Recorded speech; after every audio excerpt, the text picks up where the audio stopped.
Caché au plus profond de l'Amérique centrale se trouve un nom que nous n'oublierons jamais. Pas un pays, pas une ville, mais un gang. MS-13. Pendant des décennies, ce nom a été gravé dans les rues de Los Angeles, résonné dans les prisons du Salvador et murmuré dans les cauchemars des forces de l'ordre du monde entier. Mais pour vraiment comprendre MS-13, il ne faut pas commencer par une scène de crime. Il faut remonter plus loin, sur le champ de bataille, dans les usines du chaos où il a été forgé. Une patrie en flammes, un flot de réfugiés dans un monde qui les a accueillis avec hostilité plutôt qu'avec espoir. Né au milieu des ombres dans le Los Angeles des années 1980, MS-13 n'a pas été forgé pour conquérir. Il a été créé pour survivre. Mais de la survie est né quelque chose de plus sombre, quelque chose de plus impitoyable. Quelque chose né de la douleur et motivé par la rage. Dans cette vidéo, nous allons décortiquer les couches pour révéler comment un groupe de survie de rue s'est transformé en un empire criminel fondé non seulement sur le crime, mais aussi sur la loyauté, la terreur et le sang. Ce n'est pas seulement une histoire de violence, c'est une histoire de pouvoir.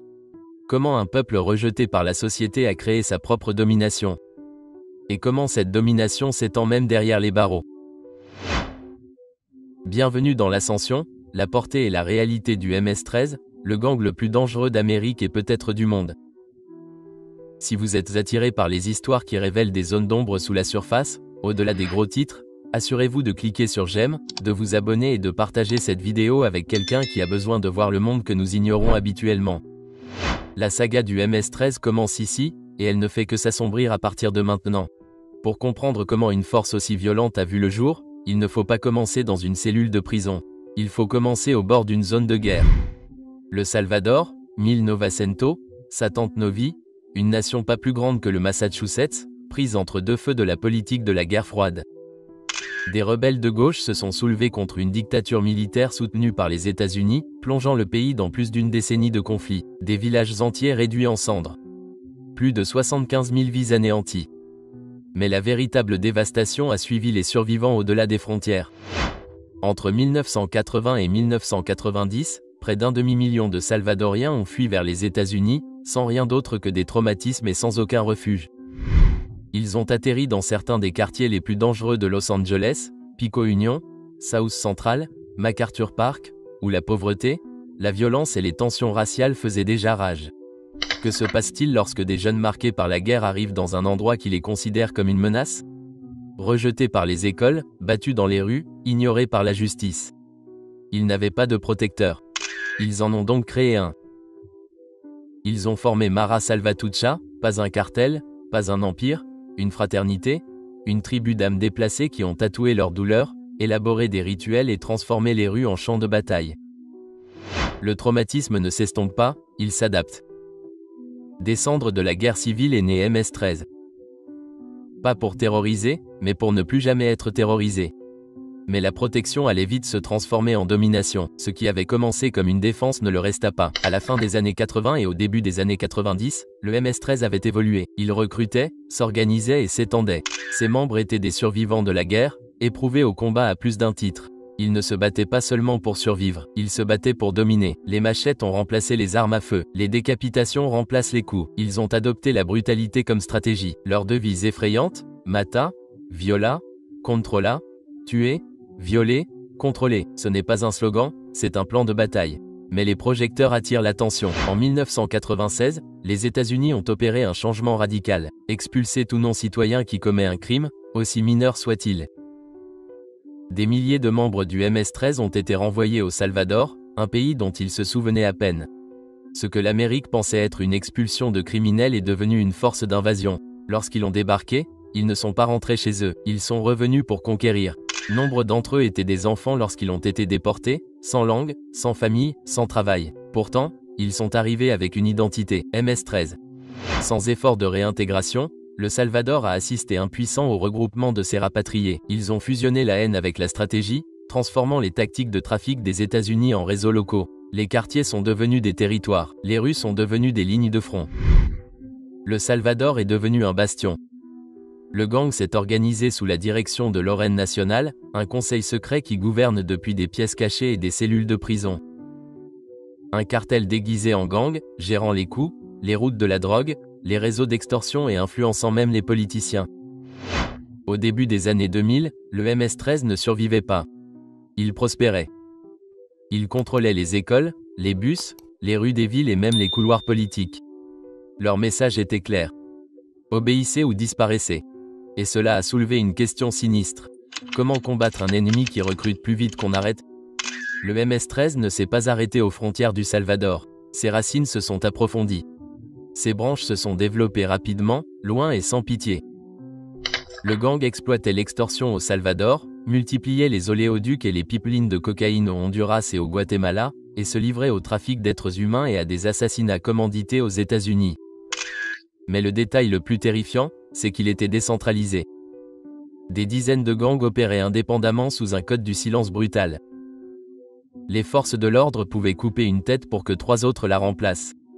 Qu'est-ce qui a alimenté cette croissance? Le recrutement pour le MS-13. Du sang neuf était essentiel. Ils offraient de l'argent, un statut et une protection aux jeunes vulnérables, mais la loyauté avait un prix, la violence pour prouver leur valeur, parfois un passage à tabac, parfois un meurtre, et quitter ce n'était pas une option. Tout ancien membre assez courageux pour s'exprimer publiquement vous dira que quitter le MS-13 est une condamnation à mort. En 2008, ils étaient présents dans plus de 42 États américains. En 2017, le ministère de la Justice les a qualifiés de menaces nationales de premier plan. Mais comment arrêter une organisation qui utilise l'expulsion pour évoluer, qui prospère dans le chaos? Comment démanteler un réseau né de l'exil, forgé dans la violence et qui s'est propagé comme une traînée de poudre? Même les structures peuvent être transformées en armes. MS-13 n'est pas un gang de quartier. C'est un syndicat de guerriers. À son sommet se trouve là en là, un conseil de dirigeants endurcis. Beaucoup sont emprisonnés mais toujours aux commandes. Les ordres traversent les frontières. Le pouvoir ne se donne pas, il se gagne dans le sang. L'initiation est brutale. Pour les garçons, c'est la violence. Pour les filles, les abus sexuels. Puis une raclée de 13 secondes sans larmes, sans hésitation. Survivre et se faire marquer. Parfois tatouer. Mais les tatouages s'estompent. Autrefois fièrement affichés, ils sont désormais cachés, les visages rasés pour disparaître. Pourtant, la violence perdure. Un faux pas, parler à la police, montrer sa vulnérabilité, sortir avec le mauvais partenaire, c'est un billet pour la mort. Souvent à la machette, toujours en public. Aucune pitié, aucun appel. Pourtant, pour beaucoup, ce n'est pas seulement un gang. C'est la famille. Quand la société vous a laissé tomber, que votre foyer est brisé, que l'école est abandonnée, que votre avenir est effacé, à quoi vous accrochez-vous? MS-13 offre une identité, un but, un sentiment d'appartenance, même si cela exige du sang qui coule et qui coule.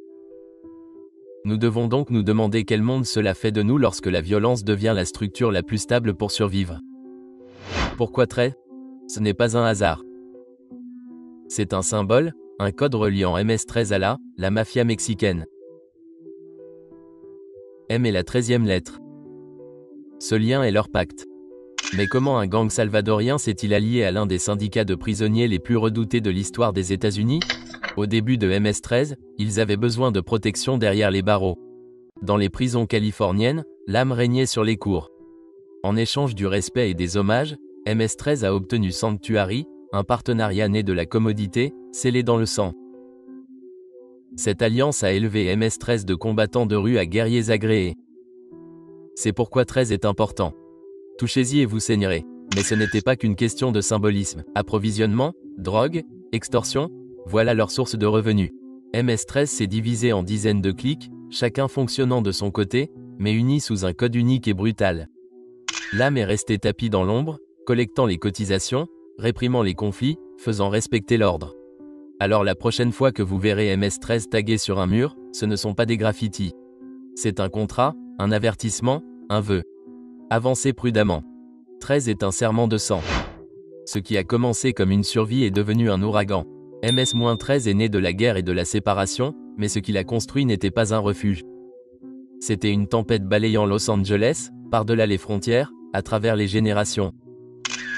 Nous commençons tout juste à démasquer comment un groupe a transformé l'exil en empire parce que personne ne choisit de devenir un monstre. La plupart sont façonnés par le monde qui les entoure. Dans notre prochain épisode, nous exposerons les codes tordus, les rituels cachés et les réseaux obscurs qui ont fait de MS-13 un survivant devenu un souverain.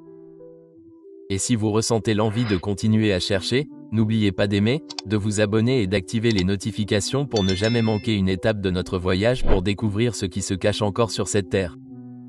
Merci de nous avoir regardés, et à la prochaine.